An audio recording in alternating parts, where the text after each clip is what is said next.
Grabing at maganda ang chemistry netong Lakers team na ito. Tuwang-tuwa nga sila for Luka Doncic.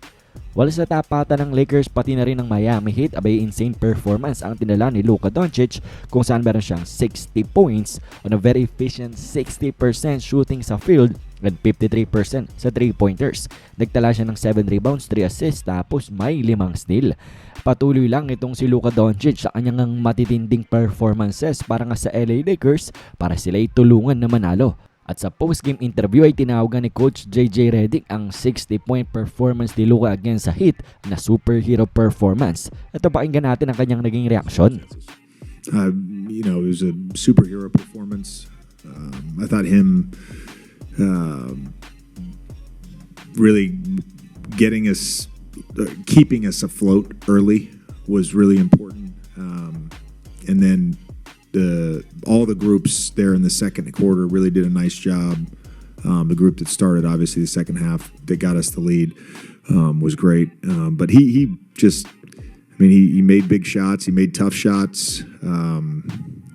Made a lot of right reads.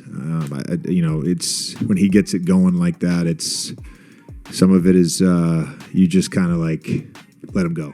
So talagang hindi nga rin mapigilan ni Coach JJ Redick na mapangiti habang sinasagot niya ang tanong patungkol kay Luka Doncic after ng kanyang 60-point game. And then matapos nga niyan ay ito ang Lakers team, alam nyo ba, in the fourth quarter abay nag-celebrate mid-game nang ma-foul itong si Luka Doncic and he has a chance to score 60 points.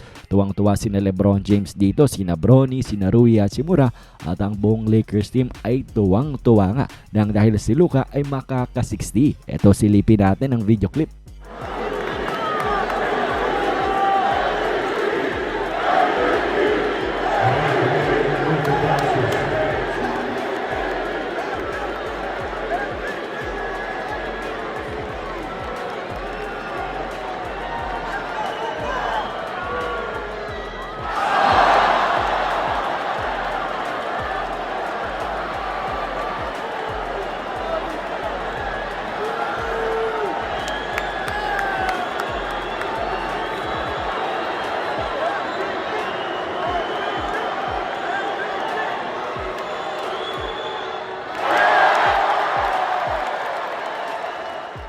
So talaga nga naman dito yung makikita natin ang team chemistry ng Los Angeles Lakers sa ngayon ay through the roof.